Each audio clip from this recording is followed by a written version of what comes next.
I guess this is Hero. How's everyone doing today? आज बता केम छो आज सब कैसे हो? Hope everybody had a happy Shivratri. I'm actually currently at the end of a dry fast myself, so I apologize, and I'm in a different setup, so I apologize. My volume is a little bit less, but I wanted to go over today 3 tips that I think I can share with everybody that will help them detach from whatever it is you're trying to detach from. Okay. Now the 3 tips right off the bat, before getting into detail, is to indirectly adjust your routine in a way that will indirectly affect whatever it is you're trying to detach from. 2, understand that you do not need the thing that you are currently trying to detach from. Avoid any extremes in regards to whatever it is you're trying to detach from. Okay, so I'll get started, especially with the first one, because I know it sounded confusing. Okay, indirectly adjust your routine in a way that will indirectly affect whatever it is you're trying to detach from. I will start with a couple obvious examples, but then I'll give an example or two that's a little bit more subtle and you can implement that can be almost just as effective. Okay, so an obvious example of how you can indirectly affect your routine. Let's just say you're trying to detach from drinking and smoking, okay? And let's just say every weekend on Saturday, you hang out with a group of buddies and you guys drink and smoke, right? So a way that you can implement this is by indirectly affecting your routine. Let's just say by not going, showing up late, changing the day you guys hang out or whatever, in order to detach from, the activity that you do there, which is drinking and smoking, right? You see, your brain likes to hang on to certain patterns, right? So if you just even slightly adjust it, it can go a long way in breaking that pattern that it's so used to, right? And this is an obvious example. A non-obvious example, let's just say you love to plop in front of the TV as soon as you get home from work, right? You could do something as simple as just taking a different road on the way home. Let's just say when you enter your neighborhood, going around the block one time, or just minorly changing your route.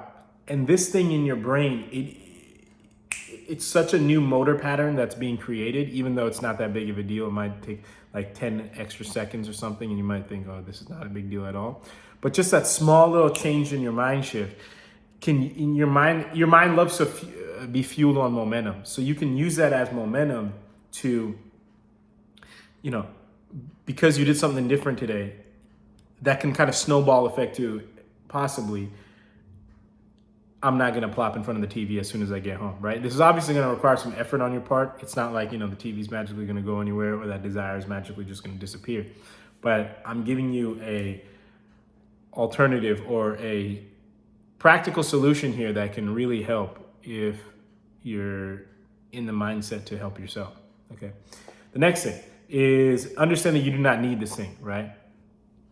A lot of us think that whatever it is we're attached to, we need it, right? We can't live without it. We need to just understand that that is not true, right? You need to constantly tell yourself that, hey, it is okay if I do not have this thing.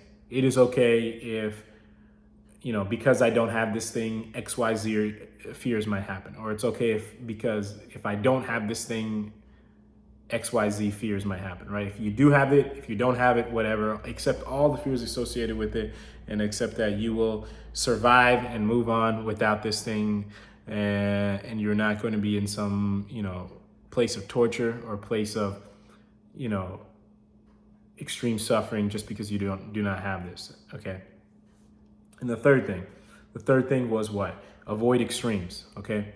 A lot of the times you become attached to something because you're attached to the extremes associated with that thing. You can still do the thing, but avoid the extremes, right? You need to detach from the extremes first before you actually detach from the actual thing, okay? So let's just use the smoking and drinking example, right? Or even the TV example.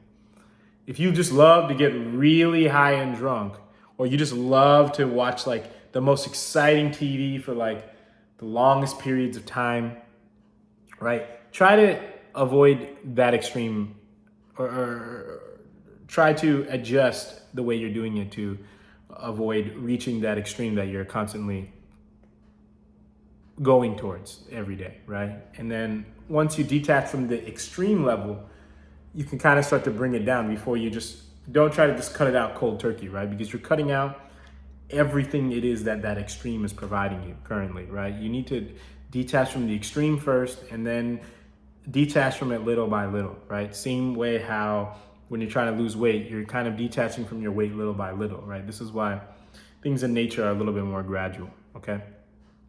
So this was meant to be a super long video. That's it for this video. Hopefully this helped you or gave you some insight on how to possibly detach from something, okay? Until next time, I'll talk to everyone later. Thank you all very, very much for watching.